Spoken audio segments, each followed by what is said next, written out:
Welcome to Masters of Regeneration Radio. Conversations with humans who dare to reimagine our place on planet Earth. Earth is changing fast. Evolution happening in real time. An intimate, circular understanding of nature and living systems. We are the land. The land is us.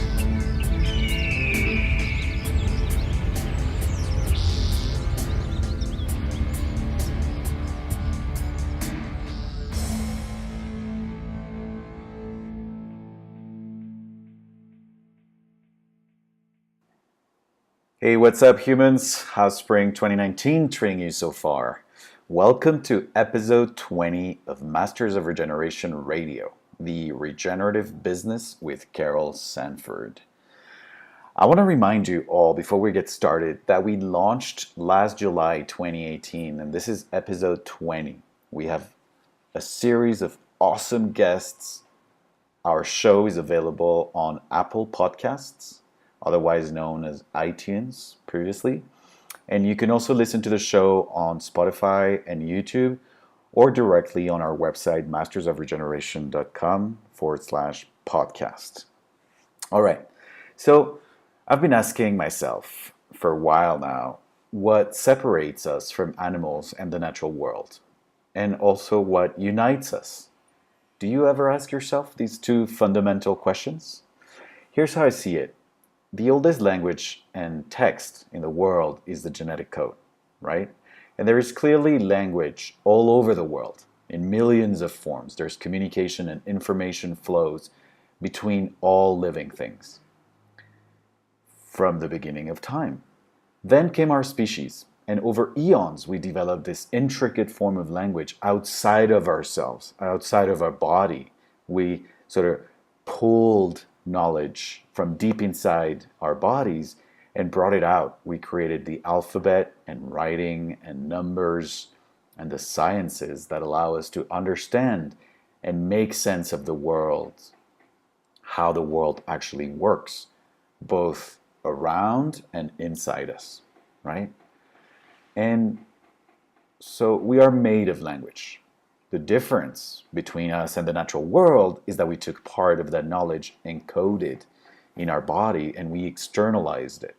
We created human language and writing and brought the experience of understanding to the realm of human reason. And we we completely identified with reason. This amazing tool in our heads, in our prefrontal cortex. It's a wonderful process that has taken place over thousands of years and has also disconnected us from body wisdom and other more subtle forms of understanding all the communication happening through us and within us. So in a way, that's the disconnect, what separated us from nature. Yuval Harari said that we separated from nature with this ability to tell these stories about our experience and organize many thousands of people around those stories, around one idea. That's what a myth is.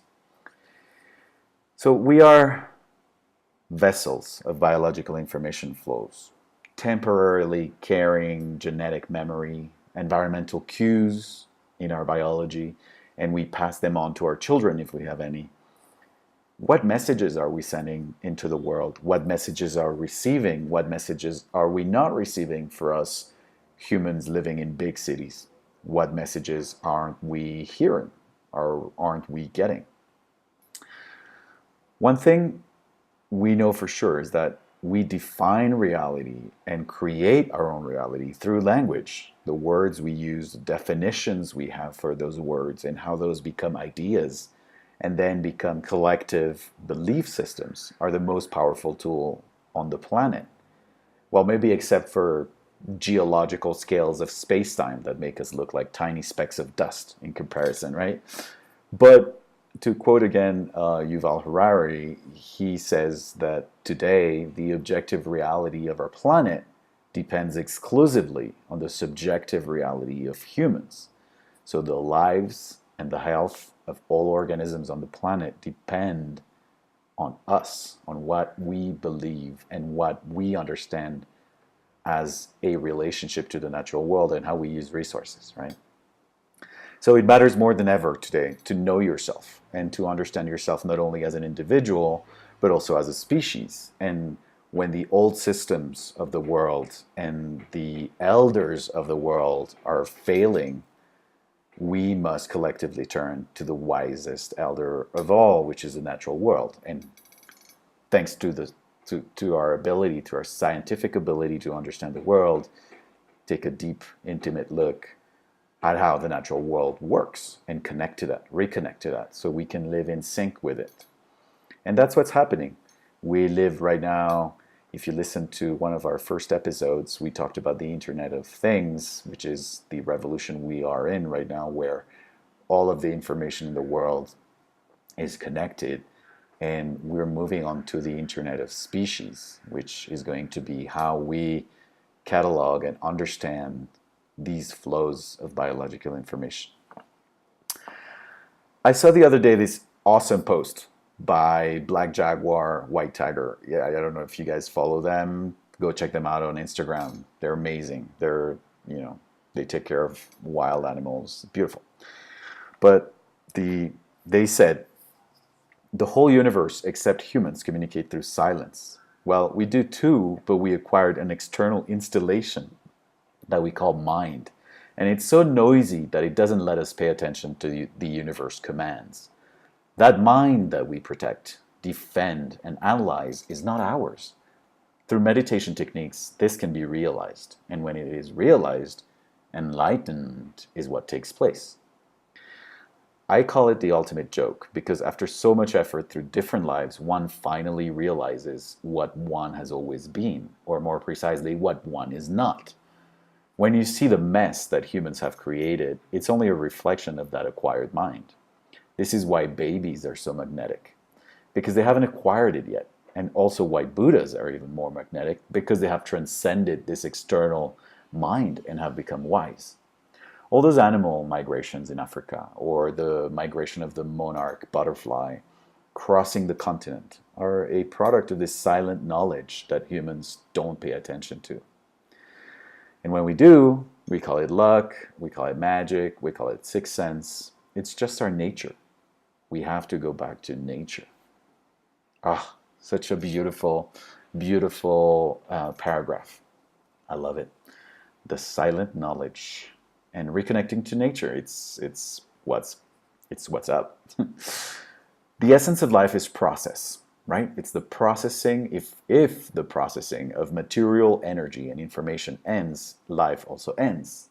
So the defining characteristic of life is this ability to maintain for a significant period a steady state in which the entropy or disorder within the system is significantly lower than its non-living surroundings. So I know it's hard in the city to realize that you're part of cyclical biological information flows, that you are a process in a dynamic living system. You don't see concrete opening up to sunlight at dawn or traffic lights following the path of the sun throughout the day. You don't see a living concrete structure absorbing minerals and water and nutrients and toxins and all. You don't see that. It's invisible to our naked eye. You don't see the billboards responding to the sweet breeze or fungi in the hard ground decomposing, digesting the piles of trash in the city, right? You don't see the city lights pulsating to call the females for reproduction or hear the honking cars and police sirens calling their mates in the sweet embrace of the night, right? That's what's happening in the forest, in the jungles out there. The city, however, is talking to you at all times, claiming your attention and entraining you to consume. The whole system, social networks especially, uses conditioning techniques of conductive psychology to own your behavior. It takes a lot of willpower to resist because perhaps you think your self-worth depends on what you buy or something outside yourself. Your self-worth actually lies only within you and in your ability to love yourself and all living things from the inside out. Your self-worth lies in your right and responsibility to learn how life actually works and be a conscious protector of the natural world and those cycles, right? And that dynamic process that life is. The good thing is there's a global regenerative revolution happening on Earth. It started about 50 years ago, and only in the last 7 years, the word regeneration has taken center stage. The world needs regeneration. It couldn't be more clear. Yet, there's many perspectives to consider, and that's what we're going to be talking about today with Carol Sanford. We need regeneration of oceans and soil. We need regeneration of our human management of natural resources, better called by scientists ecosystem benefits that nature gives us for free, right? Regeneration of our understanding. What does it mean to be a Homo sapiens today? And how do we design business cultures that not only provide change to our users and customers, but also to our team and to the environment? So there comes the Regenerative Business and the Responsible Entrepreneur, which are two of the titles of Carol Sanford's books. A new breed of humans seeking to transform industries and even society itself. They challenge and refine cultural assumptions, laws, regulations, and even the processes of governance. This requires them to do and think far beyond what is usually required of business leaders. People, our guest today is Carol Sanford. She has worked with Fortune 500 and rockstar entrepreneurs for nearly 40 years, creating significant evolution in financial effectiveness, meaningful market contribution, and transformation of communities and ecosystems. She contracted with many colleagues to participate in these events and use the events with clients to develop people in working with the technology based on living systems. She's the author of The Responsible Entrepreneur, 4 game-changing archetypes for founders, leaders, and impact investors. She's also written The Responsible Business, Reimagining Sustainability and Success, and most recently, The Regenerative Business, Redesign Work, Cultivate Human Potential, Achieve Extraordinary Outcomes. Before we get started, remember to go to iTunes and give us 5 stars. Go to Apple Podcasts on your phone, give us 5 stars. If you have time, leave a review. Your feedback and the reviews help us to grow more than you know. Sending you all love and gratitude and a lot of patience and perseverance. Thank you for listening. Here we go. Yes. How are you, Carol? I'm good. I took a little nap. That helped quite a bit. Oh, beautiful. I love Yeah, naps. me too. My favorite things.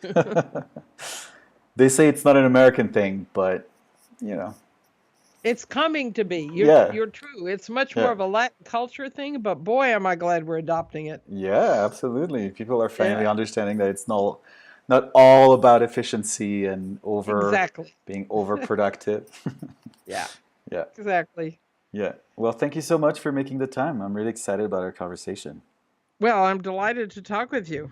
Yes. I was actually reading through your excerpts on the regenerative business and the responsible entrepreneur, and I was really excited to talk to you. So that's good. And I actually have to thank Ethan. Is it Ethan? Right. Right? Ethan Who Roland Solvay. Right. yeah, he told me about you. He reached out to me on LinkedIn at some point a few months ago and was like, "I want to talk to you." And so he said that I should talk to you, and I'm glad he Yeah, did. Yeah, I'm not surprised because the world of food is a big one, but it is narrow in terms of people who are really thinking pretty innovatively and regeneratively. So I'm not surprised you found one another. yeah, absolutely. And I like your approach because the way you talk about the responsible entrepreneur and what it takes and also, I mean, I haven't read the regenerative business, but I'm a chef and I'm a multimedia producer as well. But I started this project because I thought we just need to reinvent the whole reality right now. This is not working, right? Yep. So yes, you could say everything is food, but and we live in this exchange of energy and nutrient cycles on the planet. But how we manage all that, our human management of all these models of reality is what I'm interested in. And so, hence, Yeah. And yeah, sometimes we manage without understanding what we're intervening into. And so the first step is kind of understanding how living systems work. And the most basic one of all those living systems is fooding, is what I call it, because it's a living process, right? So Yeah. right with you. Yeah. So how about we start a little bit with your work? Because you're like the godmother of regeneration in a way, if I can say that. Well, I've been in it a long time, so I Yeah. think I could qualify for that. Yeah, 42 years I've been using the idea of regeneration. Yeah, because that's another thing. For people listening, the term regeneration, especially in regenerative agriculture, has become a big buzzword in the last 5, 7 years. But it's been around for a while. It's been, around for about 50 since the 70s or 80s, right? Oh, long before that. Long before Uh, that. I know that the founders of Procter and Gamble, the system that they were building, some of which was food, but most of which was consumer products. They built a revolutionary new system and they called it regeneration. And they took the name from, and I no longer remember the Iroquois word, but the idea of regeneration has existed in indigenous uh, communities for millennia Oh, that for because sure. Yeah. only living systems. And there is a term in almost every indigenous culture for regeneration, which means to understand the essence of something and support it in being able to evolve its capacity to realize that. So it's Yeah. ancient in many ways. Oh, absolutely. As far as I can tell, every single indigenous culture I have either read about or talked to, they have very strict ecological calendars and they follow the cycles and the seasons of the place they live in. And, Exactly. so they're really connected. We are not, but I'm surprised to hear that this all started with Procter and Gamble. Can you tell us a little bit more about that? Because that's a Well, I don't surprise. know that it started there, but the I would say probably the business roots of paying attention to it started there with a Okay. team. And I have this in my very first individual book. I had done some with other people, one called The Responsible Business. Okay. And I tell this story in the opening chapter that the idea that the world was energies and worked as energies was introduced by a man whose father had been involved as a Sufi. And his grandfather had been involved with Vienna Circle, which is the opposite, which is the founding of scientific method as objectifying everything you study, that you had to break it down to its smallest part to understand it. And then you had his father break away and study from Sufi Yeah. literature. I mean, so that man became a chemical engineer and he asked the question, um, where is it we're most likely, if we were going to do it in the business world, because the business world seems to do so much harm, where is it that we could intervene? And what he realized, what he thought was possible was to do it in a company that had a very big name and loved innovation. And at that point in the 1960s, Procter & Gamble was very interested in building new facilities and new ways of doing business. And it founded the consumer products group, well, the soap group, I guess it really was the founding group, and not founded, it chartered them with innovating how it was you work with people and processes. And I tell the story of even how they founded some of the earliest work ecologically to understand communities and some of the most profound work on shifting societies during the race riots and working with Black Americans who worked inside of Procter & Gamble, supporting them going in to Cincinnati where the townships were on fire, literally and metaphorically, and taking some of the ideas about that it was all energies and that if you could understand the working of it, you could make it work for everyone. And they did so many things, but the biggest thing was they were the first people to take phosphates out of soap long before it was mandated. And then they worked with the state and then federal folks who were looking at what cows were doing and the gases and methane and things that were coming, and then the phosphates that were resulting from all of this. And they Okay. supported the building of phosphate-free soap. Now, the most interesting thing is the business result of this, which was they had already built in advance a redesigned, reconfigured a molecule and soap product that had no phosphates. So the day that it was mandated and came down, I think Michigan was the first state. I may have not have that right, but it's in the book. They had material ready to post on the shelves. They had labels printed. They overnight put all those labels on those boxes. Everybody had to pull their phosphate soap off the shelf, and Procter & Gamble filled every shelf, and the rest is history. They still own Tide, all those others. Now, I don't know that they've done tons since then, so I'm not saying Procter & Gamble is They a beacon of kept on light. doing it. Yeah. Right. But they were the first to take phosphates out and the first to really integrate the way of changing how we think about racial conversations, so that you could create healthy society. So that's my source. The guy Yeah. who was there leading that is the person that I worked with first. And what was the name of that chemist? The Chemical engineer. His name was Charles Crone. He's never written anything. There are stories like they're on the internet of all sorts of garbage, none of which he was ever in. So you can't really look him up. You can look at a few of the stories of what Procter & Gamble did. Thomas, what's his name? The next to last or third to last president wrote a book, Laughley wrote a book and talked a little bit about this process. And there was a guy named Bob Sykes who was the general manager for the whole system. And there's a bit written about him, but I'm the first one that anybody would ever talk to. And I went back and re-interviewed everybody 15 years ago that was still alive. Oh, wow. And Okay. put what there was into the book. So you can read that first chapter of The Responsible Business and get a bit of that. And what they did was regenerative business practice. Okay. So that's another point that I'm really interested to hear from you is there's on one hand, as a business, let's say, there's how you use raw materials and how you treat how you source them and how you process them, what you put in them or not, and so on. And then on the other hand, on the other side of the coin, there's the brand culture, the business culture, which you also talk about, it seems, to like regenerative practices within the team and how you can create a brand culture that is healthier in a way. Well, not in a way. It's radically different. So let me paint a little picture here. If you would draw in your mind 3 kind of rings that are hooked one on the other coming down, and the top one is called strategic thinking. And then that has a loop of one coming below it, like connects to it, slightly overlaps, and you call that leadership. And then you drop down and put a 3rd ring in that, and again, it's overlapping and a part of the leadership process, and you call that operationalizing. That's where you manage people and create work design. And you surround all that with something called culture. Now, if you can image that, you're getting close to what it means to have a whole you're thinking about. Beautiful. So I don't work with parts of companies. I work with wholes of companies over 3 to 8 years. And I'm getting old, so I'm doing less traveling and doing more of that online.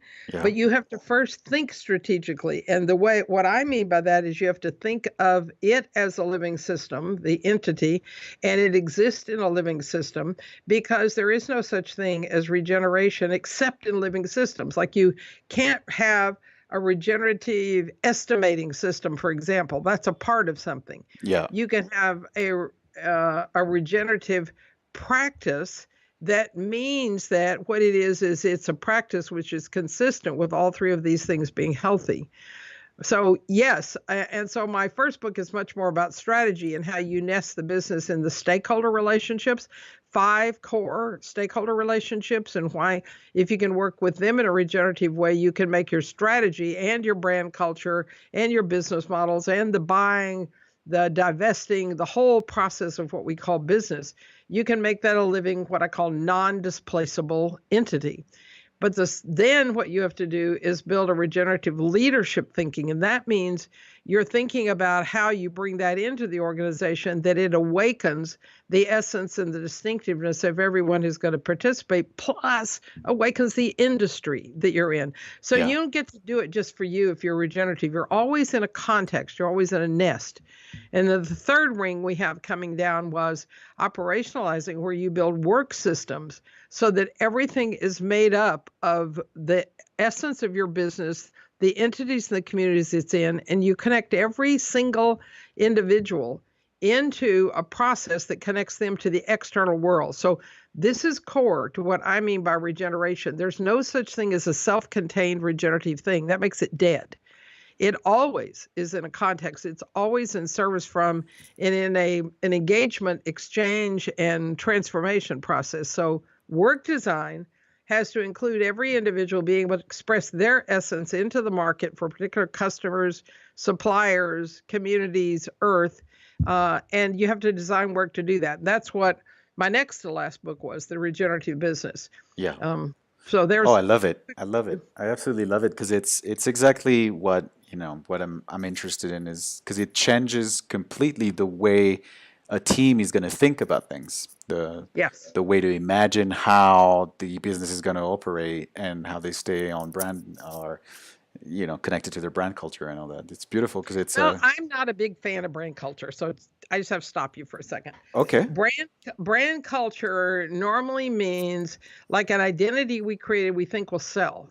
I want to connect people to an essence culture. You can't decide what your essence is going to be. It's born with the creation of the company. So when Procter, who created Procter and Gamble, was born and built the first round and then joined with a partner named Gamble who bought in, you got an essence of that business. If you're smart, whatever you build and put out in the world represents that essence. It's not a Okay. marketing created brand. Yeah. It is the essence of the founder. Now, eventually that gets immersed in. So Procter has been dead a very long time. Colgate's been dead a very long time. EI DuPont. And I have worked with all of those companies and I've done an essence reveal back to all of them. And like in the case of DuPont, we ended up taking it back to that essence and being able to suddenly make more money, be more alive, and also sell off some businesses that no longer fit. And then we worked on building a culture that supported that essence and having every individual being able to put themselves into it. So I think there are a lot of business terms that are kind of deadening, and forgive me, but I think brand culture is one of them. No, that's great. Thank you so much. I love the idea of redefining everything because I think we have to right now, rethink everything and redefine them. I think a lot about what the meaning of food is or what the meaning of a restaurant is, because it's Yeah. so in a way what you're saying with essence is if you think in terms of essence, then you have to regenerate it. You have to revitalize it and keep it alive, just like Yep. as if you're taking care of a living system like a forest or a plant or Yes. and it's something that's alive. That's great. So would an example help? Yes, absolutely. So I mentioned DuPont. When Chad Holliday, who I had worked with since he was 28 years old, and in the Nashville, what was that, with titanium dioxide plant, intermediate chemicals, I'd worked with him, and then he became strategy and eventually became president, chairman, CEO. And he knew this idea of essence, and he wanted to go back and do this kind of thing. We looked at EI DuPont and his story, which is pretty profound. He was part of the aristocracy in France during the revolution that was happening in the overthrow of the last king of France. But because he was kind of in the hierarchy, he was on the side of the king and trying to preserve it. But eventually became clear that even to him, that what was going on was not very whole. And the role he was playing was the building of dynamite, which was to blow up things so that the plebes couldn't get to the king, right? Okay. And the royalty. But his family could see that he was in trouble and told him to leave. They sent him to, I think it was Connecticut. And when he got to Connecticut, he was a second son, and so he had no money with him. He had to figure out how to make a living. And he took this dynamite idea and kept building it. Now, his essence was, and the reason he was so valued in the French legions of protecting the king was he could build dynamite that blew up exactly what you wanted and didn't harm the person who was blowing it up, even in the manufacturing. So he had this enormous ability to understand the working of the essence of dynamite.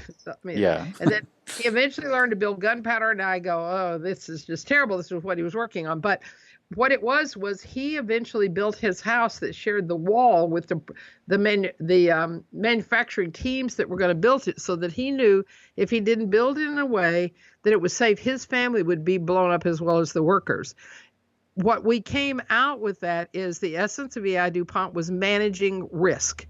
And that had always been on the edges of DuPont. They'd had the best safety program in the industry. I'd helped convert that partly into a product offering. But they had gotten away from it, and they were doing things for which they didn't manage risk. And they had looked at things like Bhopal, which many people may not know, but where Monsanto or Dow Chemical was building things which were very unsafe. And he, as a part of remembering and regenerating this essence of managing risk, committed to making nothing that they couldn't figure out how to manage the risk for, including Freon. They had to, and I tell stories in the book about the recreation of coolants, which is what Freon was, so your refrigerator worked, but to share that in an open system way so that even India and China, who were about to build more Freon themselves, had a new refrigerant. And they learned how to manage the risk. So after that, they sold several businesses which they felt like they couldn't be managed well to avert the risk, and they built new ones. And some of what they built was the ability to do farm fishing safely. It is possible. People are still not doing it very well. But Chad spent the next 10 years of being chairman, CEO, and president of DuPont. And he was on the board of Shell, and he's the one who literally, as the chairman of the board, stopped the drilling in the Arctic 7 years ago. I've forgotten how long ago that was now. But that was because he looked at what's the essence of drilling and said, if you understand the ecosystem and the essence of drilling, you can't do that safely in the Arctic. And so if you can get what something is, you can decide whether it'll work. And if it won't work, you shouldn't do it. And that's what DuPont was about. And that's what it became. And then, of course, when he left, because we have such big egos in businesses, the minute he left, Ellen Klugman, who took over for him, went back to the old ways. But it's very exciting if you can get a business to understand its essence, because it can build great things. It can make good money. It can make the world better. Beautiful. And so that's sort of like the process that you developed to. Well, it's ancient. I got really good at it. Yeah. I mean, I learned it out of literally Tibetan Buddhism, work that Sri Aurobindo did, out of Sufis. It literally, learning to see the essence of something is learning to see the energies at work. I have made it learnable by other people, although it takes a few years because we still objectify and see things instead of the energies at work. Yeah. I find it fascinating that you were able so many years ago to come to these huge companies like DuPont, for example, and talk about systems and systems thinking, and even further to look at things as energies. How did you do that? Well, the answer is there are human beings in every company, leaders in every company, who are hungry for it. I have found many leaders, mostly men, although that's changing more in modern times, mostly white men. And again, that's changing more in modern times. But for the most part, there was always in every company one leader who was hungry and wanted to do this. And I have never looked for a company that would do it. I've looked for a leader. Yeah. And often those are in big places, like meeting Chad Holliday in a community event that my colleagues and I ran. You could tell that that's where you wanted to go. And what you do is you support them. So you don't look for a company. There's no such thing. Like Procter & Gamble is not the company. It was Bob Sykes inside of Procter & Gamble who wanted to do this and made it happen and brought Charlie in.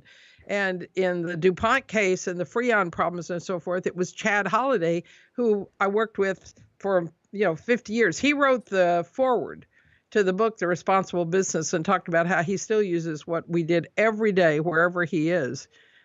So it's the leader you're looking for. Beautiful. That's great. Yeah, someone with vision, just like you have, just like a president could ruin a country or take it to great heights. But it's not a vision. So there's another word I don't like, because that responsibly human-centered stuff. We've decided here's the vision.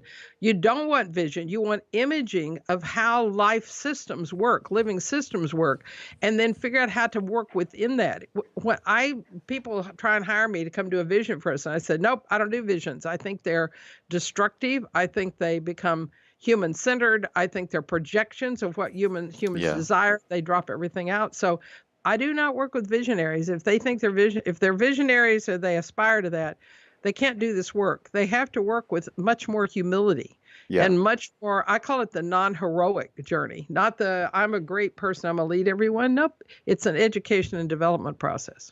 Oh, that's beautiful. I think, so if you were to recommend to young entrepreneurs or any entrepreneur who wants to shift and take a regenerative approach, you would recommend them to go and look for your regenerative business book or the responsible business book, or where should they start? It's a multiple year development process. So the books I write so that people can find this work, they are aspirational. All of my books are filled with a minimum of 15 stories, and they're always a mix of gender and ethnicity and continent so that people can feel it. But you can't learn it from there, but you can find out if it interests you by any of my books. You just pick up, I've got 4 books is still in print right now, a few more that are out of print, but some of them you can still get in digital form. So the Responsible Business was the first one I wrote, and again, it was more strategy. The Responsible Entrepreneur, believe it or not, is more of a leadership book, because I believe the role of entrepreneurs is to take this innate capability or capacity we have for personal agency and connect it with products and services that serve stakeholders. And if you have personal agency that isn't that kind of connected, then you're probably not going to be a very good entrepreneur. You're going to be an arrogant one. Yeah. But if you want to learn about leadership, and so the subtitle on the Responsible Business is, what is it? Founders, Leaders, and Impact Investors. So it's covering all of that. Then the third book, The Regenerative Business, is much more about work design, how it is you design work for people to involve people. And then in that book is a chapter called 30 Toxic Practices, which most people call best practices. And I like feedback, incentives, rewards, delegation. All of those are toxic to human capacity. And I am now writing 30 books, short ones. And so the fourth one that was out in January is No More Feedback. Cultivate Consciousness at Work. So it's the first of the 30, actually I've identified 100, but 30 that are in the last book. And the new book will be out in the fall called The Regenerative Human, which is 9 non-heroic roles that if they were played regenerative would transform every society they're used in. So there's a lot to read, not to mention online programs and newsletters, and I do 3 podcasts. There's a lot of places to start, and a lot of it depends on what. Well, it sounds like a great first step. I mean, the first 3, the Responsible Business, the Responsible Entrepreneur, the Regenerative Business, to get at least maybe feel the spark of interest, and then come find me. And so you have a program as well. You have a university, I have Ethan that recommended we talk is in one of my change agent programs with their 200 people worldwide. I've got them in the deep Pacific, in Europe, and then North and South America. I've got people from Chile, Mexico, up through Canada in one. And part of that one is on the ground, at least for this year. And then they're moving more and more to live workshop online. And then I've got a group where businesses meet together online with me, and they're workshoppy, like Numi Tea, Rebel Beverages. Actually, Microsoft is in that one, and 12 other companies. And then that rotates. So there's always one of those going, and I've got a version of it running in the Deep Pacific also. So I have a lot, but I'm getting old, so I can't get on planes and go places like I used to, or I'm not willing to. Yeah. But there's lots of stuff, and I've also dropped it to a level that even small businesses can afford by doing it online, because it's exhausting for all of us and expensive to travel. Yeah, of course. So, but, CarolSanford.com gives people a start. It's one of the places, not all. Beautiful. I mean, we'll have to talk more about this. Yeah, I'd love afterwards. to have you engaged. Yes. And I'll tell you more about it later. And I wanted to ask you about those 30 books. Are you making 30 or 100 short books because they're more tied to action, or sort of like there's No, like well, manuals, all of my or how does it work? so the 30 books are based on the 30 toxic practices. So I took each Gotcha. of the 30 and I'm writing, well, I said I was writing a short book about the first one. Let me see how many pages are in this short book. Oh, 172. So much for a short book. Yeah. But I'm writing it in a faster way, but again, it's still filled with stories. And I don't know whether I'll get all 30 written in this life, but I do a lot of podcast on those 30 through my Business Second Opinion podcast. I critique Harvard Business Review one article at a time. So I take an article like this month on the cover. I had been writing for 20 years at least about why feedback was horrible. And even though people said, oh, I don't mind, we can get better at it. I said, no. It's innately a machine model. You shut off the overflow. That's what feedback means. And on the cover of Harvard this month is an article by Marcus Buckingham and Ashley Goodall, which is called Why Feedback Fails. And so people are catching up with me. The problem is that they didn't do a very complete job about why it's a problem, and they gave an even worse alternative. And that happens all the time. People begin to see the problem. They say, do this instead, and they don't understand it's another one of the 30 toxic practices. So that's why I'm trying to write those and do podcasts about them. Gotcha. And that podcast is called? Business Second Opinion.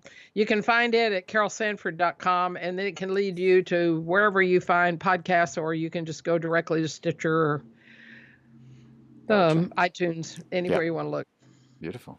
In the Responsible Entrepreneur, you come up with sort of four main archetypes Right. for responsible entrepreneurs today. Today was, you published it 5 years ago, but Yeah, I think it's longer ago than that. I can't remember, but yeah, it's been out. yeah. So did you read about where I got those archetypes? Did you see that story? No, I'd love to All hear right. it. Yeah. So I'm part Mohawk, which is part of the Iroquois Nation. Okay. My grandfather was half Mohawk, and he was the first one that didn't that still had full blood quantum, but the the last one, because then there was a lot of intermarrying.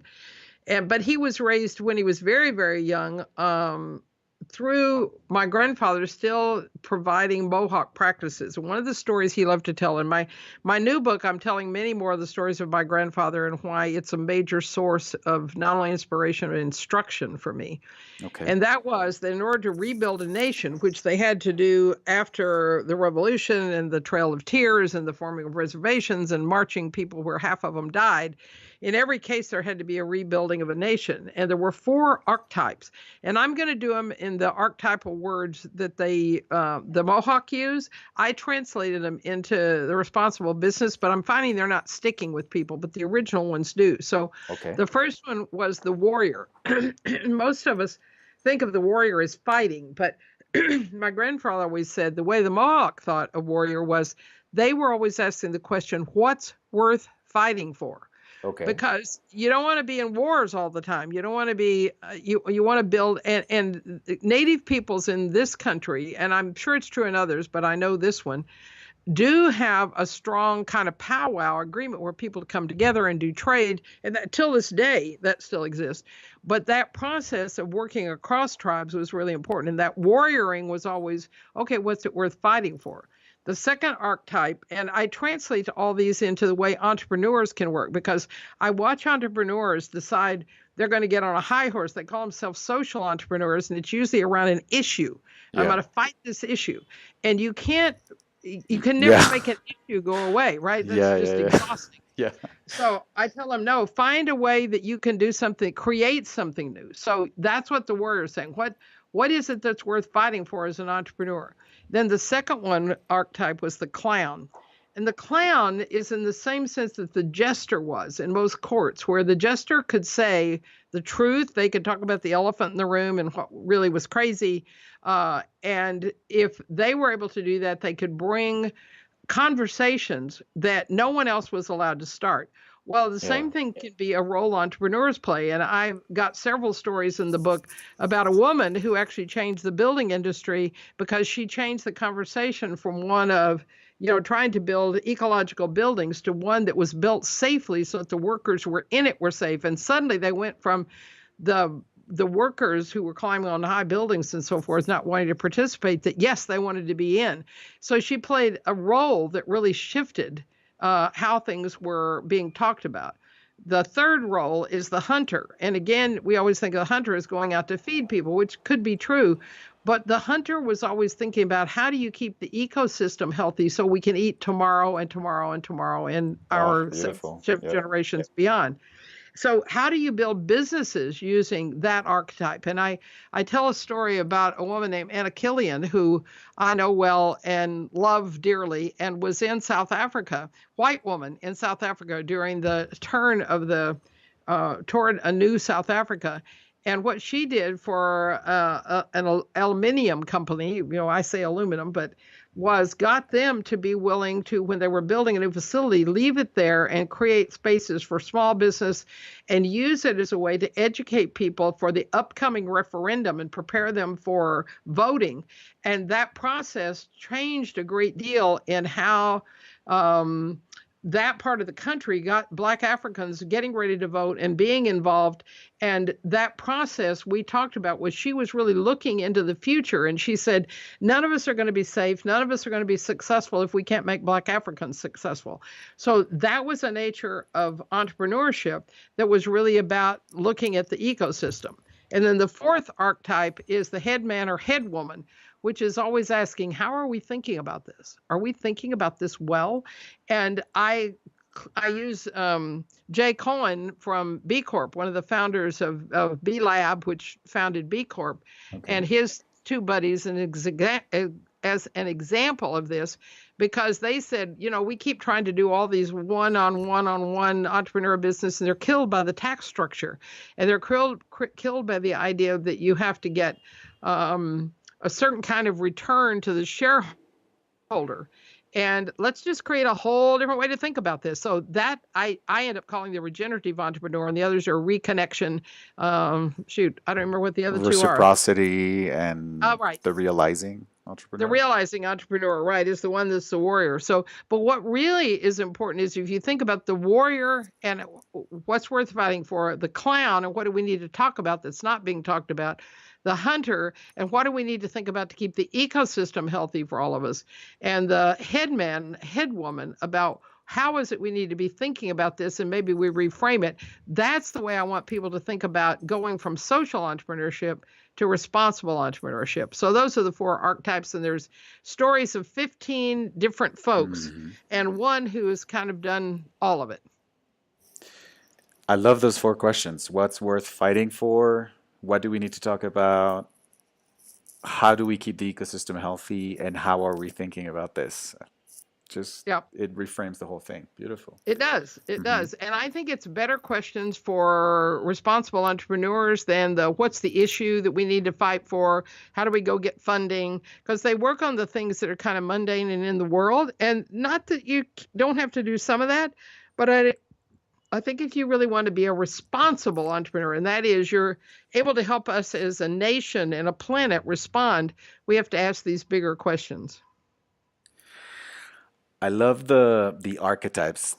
For Masters of Regeneration, I actually created, I don't know if you saw it on our website, I created these 13 characters that are the first original collection, and I call them the protectors of the natural world, but they, according to your questions and these archetypes, they just fall into the hunter category. They're more, they just I represent. had thought when I looked at it, there was a little bit of the headman, because I thought you were questioning in a few cases. I don't remember it all in my head, but I was thinking you're working at the right level of stuff. Is the framework that you have, I thought, was too fragmented, so it became a list. And I can't work on it as a system. So what I was trying to do was bring a system to the whole thing, so you could look at, do we have all the people from all the perspectives doing it? Well, we need to talk, like I said. Beautiful. So that's for the responsible entrepreneur. And that's 4 archetypes or 4 questions to reframe and rethink how they go about business. What about the regenerative business? What was the difference in that book? So that book is more about what is it you're trying to build in human beings on the planet, in life? I start with what are the three core capacities of what it means to be human? And I believe we're born incomplete, that we're born to be developed. It's not like the day I'm born, I'm as smart as I'm going to be, I'm as able as I'm going to be, but we don't build systems to develop people. And I think businesses are the best place to do that, but they have to know what they're doing, because otherwise they do skill building, just making people to do more stuff. Yeah. So I propose that there are three core capacities that you have to build into people, develop in people, and you have to do that by how you design work and how you work with people. So those three core capacities are, first, internal or locus of control. We know that people we love being around have good, what we call internal locus of control. That means I take responsibility if something to go wrong, I own up to it. I don't feel like I'm a victim. If something doesn't work, I figure out how to go around it and go next. And you can't really do much of the world with people who have pure external locus of control, where everything they see is they're not in charge. You did it. It's your fault. Didn't happen on my shift. And we tend to build businesses and work practices that make people external locus of control. So for example, performance reviews, incentives, rewards, feedback, all of that thing is external.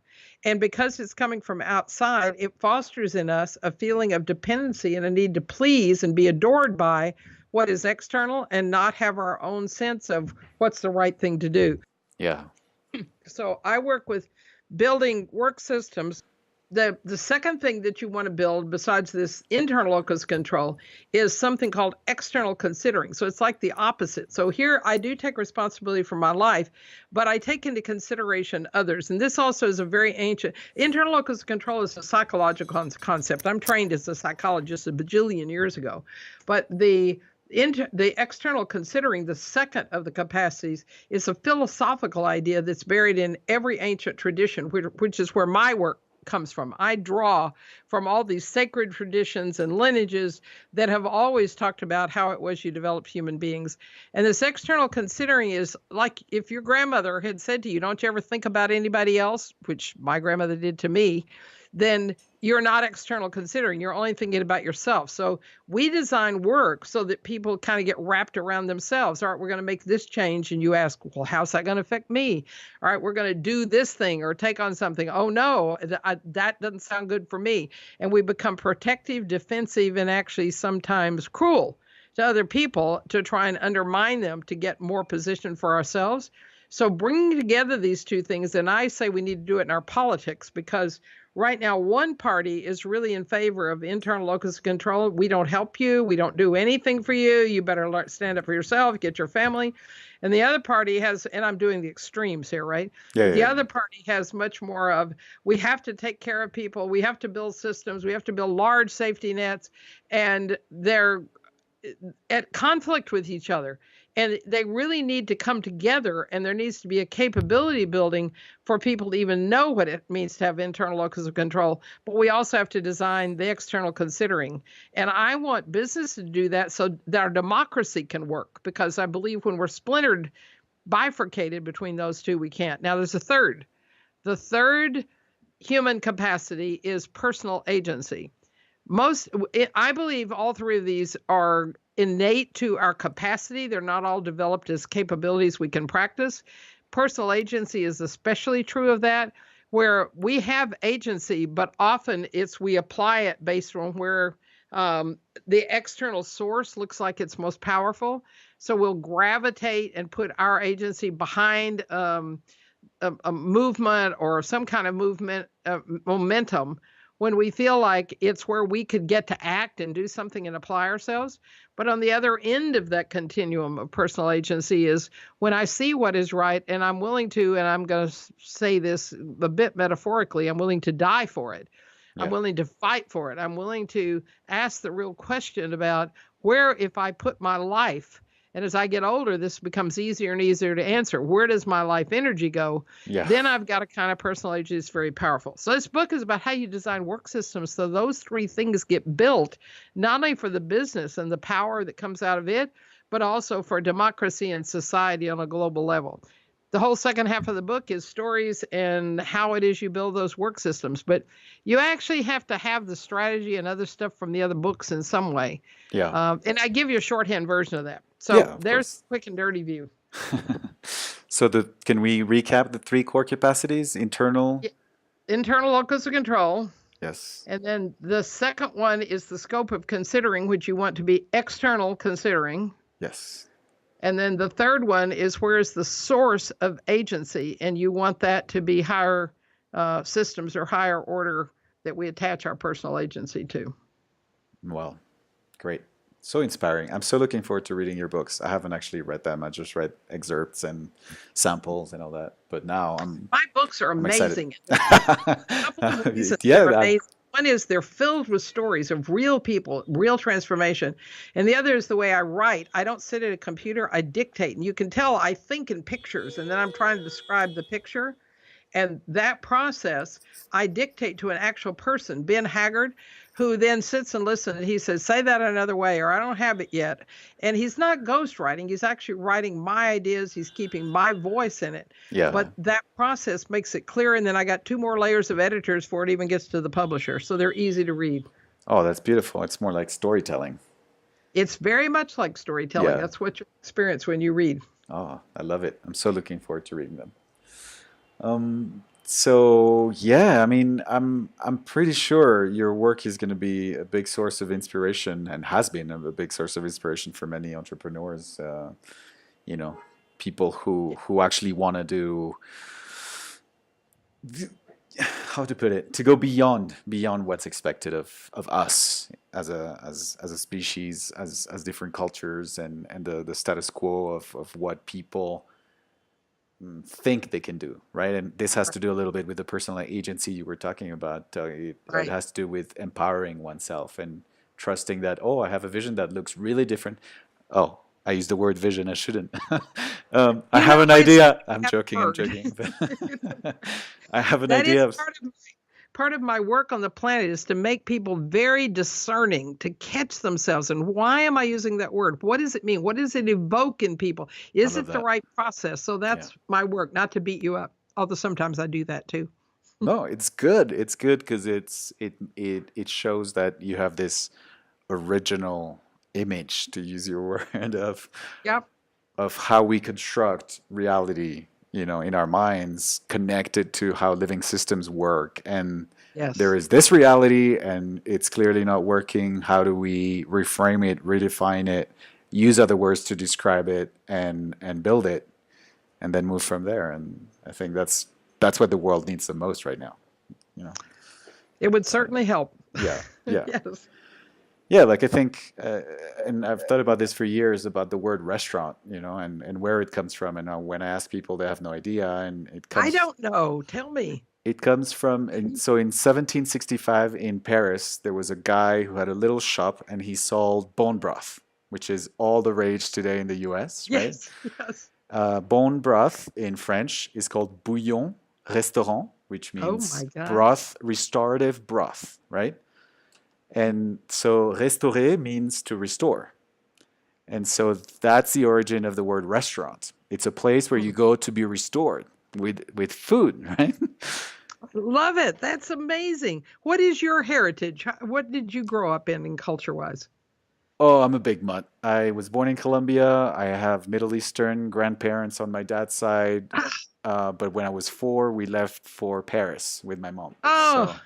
And I grew up in between. I would come in the summer to Colombia and then back to France for the school year. And then we moved here. And then I went and did my master's in Tokyo. And then I lived in the US for 9 years. And I've been traveling, building Masters of Regeneration since January last year. So I don't really have a home base right now. I've been traveling. That's fine. I love your love your mongrel mix. I have one guy who's in, I call it CAD. It's my change agent development groups, of which I said I got a couple hundred on 4 continents. Yeah. And one of those guys, Johan, lives in Mexico now, but he grew up in France, and his name, Johan, is actually German, did he tell me? It's a mix of Yeah. German and so I'm always fascinated by how much difference in worldview you get when you have these different strains that come through you. And I know it's true for me with my Mohawk connection, although Oh, for I couldn't sure. pass a blood quantum test. I can't claim any ethnic descendancy, but I've certainly gotten the culture from my grandfather, which I've always appreciated. Yeah. I mean, again, it's an exciting time because thanks to science, you can also understand, and ancient cultures have probably understood this for years, but that the rational part of our minds is so superficial. It allows us to do a bunch of wonderful things, but knowledge is in our bodies as much as it is in our brain, and it dates back to very, very, very old times. Yeah. Um, yeah, so what was I saying about yes, so that was the origin of the word restaurant. So how often can you actually trust a restaurant in a mega city worldwide to provide that original essence of the word Right. restaurant? And that I use words like that because they tell us a lot to know what the essence of a meaning of a word is. I love that one. Yeah. So the same with food. When I ask my students what's food, most people say it's energy or it's calories or food is everything. I'm like, yeah, and beyond that, and most people don't think of food as genetic memory, of all the genetic memory of the world being contained in Wow. food and passed on through reproduction, through sex. And Wow. that's why food is so important, because that's how life evolves, right? Those are the three evolutionary drivers on the planet. They're food, water, and reproduction. But we don't think about food like that. But Yeah. when you No, we think, don't. but when you think, to use your word, you think about food that as genetic memory being the essence or the container of genetic memory, Hmm. then you think, oh, what am I gonna consume? What am I gonna eat? And who am I gonna give my money to? Who is actually producing? Who is a protector of genetic memory that is growing great food, and who isn't? And who is producing toxic, money making grub? you know? Right. And we can make money making without being toxic, and it can actually give us better margins. It's less work, but people forget that. Oh, I love it. Yeah, I think. Anyway, I'm getting ahead of myself, but yes, I want to talk to you. I thought yes. of one thing you asked earlier where people would start. I am doing something right now, which is fairly rare, Mhm. which if people want to start a book club where they are locally, each of my books have a workbook and a book club process where there are 6 additional workshop webinars that they can listen to and work together. And so if anybody is very interested for their company, and I have quite a few companies who've done this, buy 100 books and then agree to do the book club for 6 months, you can get in a lot more depth on this. So the Regenerative Business and the No More Feedback both have all the recordings, but if I got 5 companies who bought 100 books, I would do the other 2 and go back and pick them up. So if anybody likes to do things through books and conversations, that's also an option.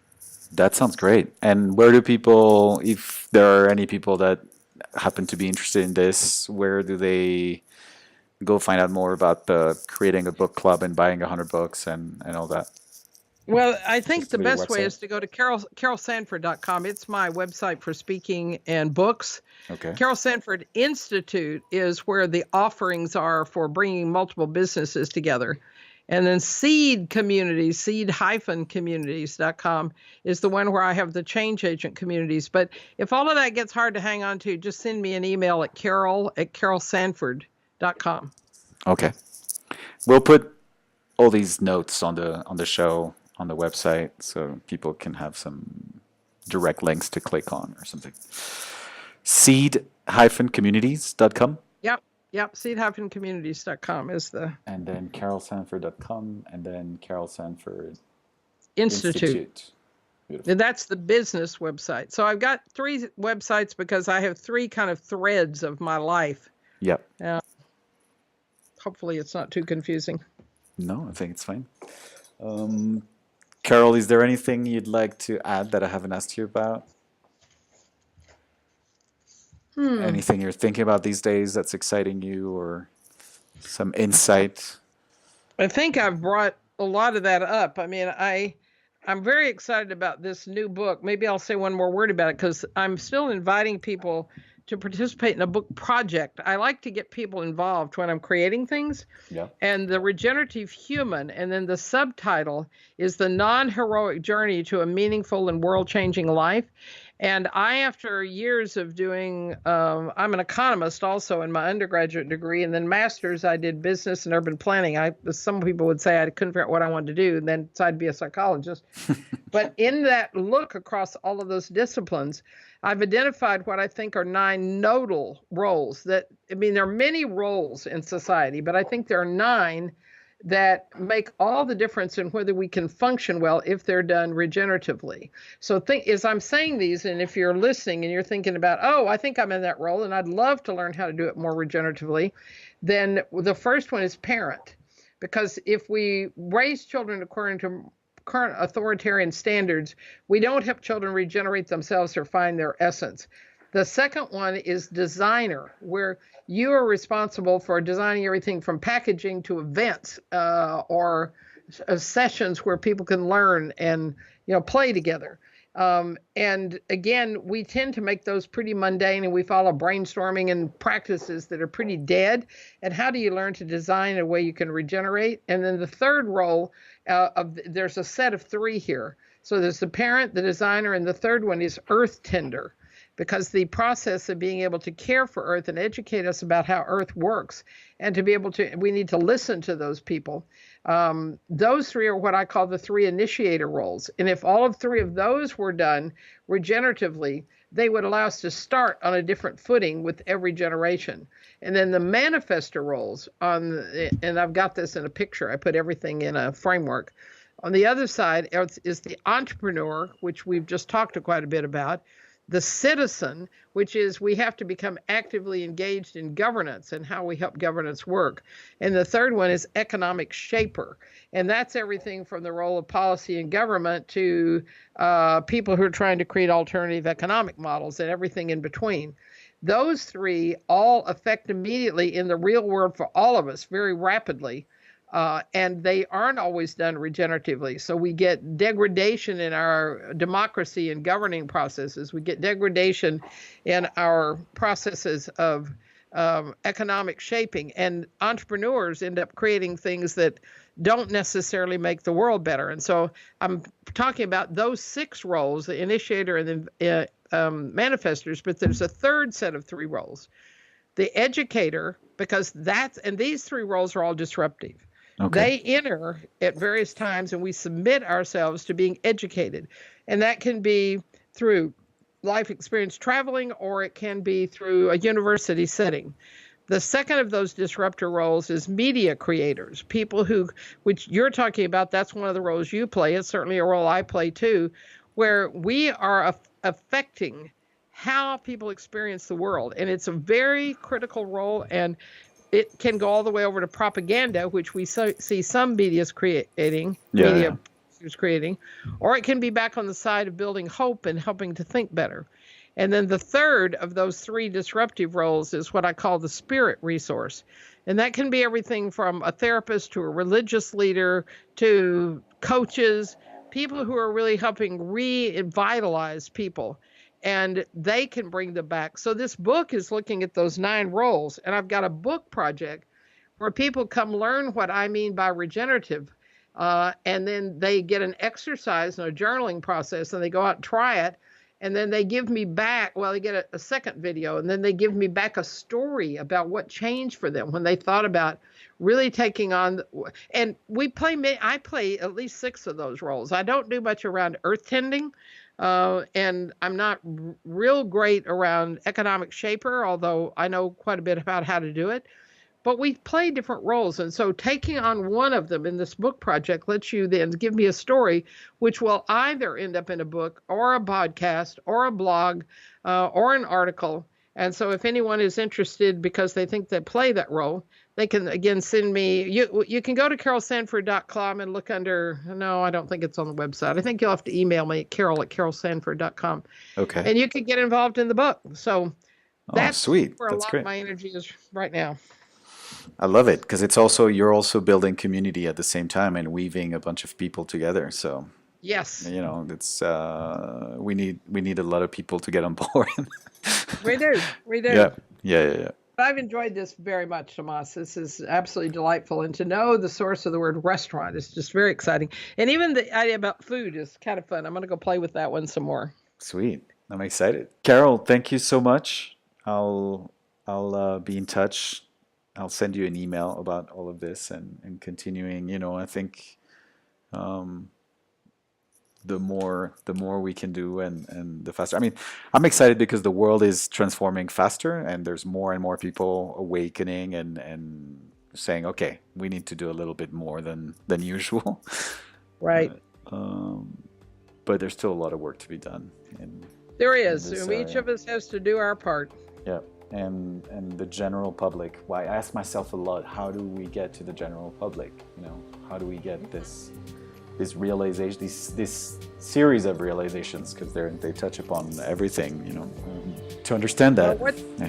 what you're doing here helps because the media content creating and the work they put out in the world really is how you get to more and more people. You have to attract people and draw them to you. So thank you for doing this. Thank you so much, Carol.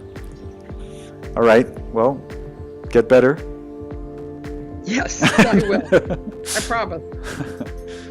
All right, Carol. Bye-bye. Thank you so much. Bye-bye.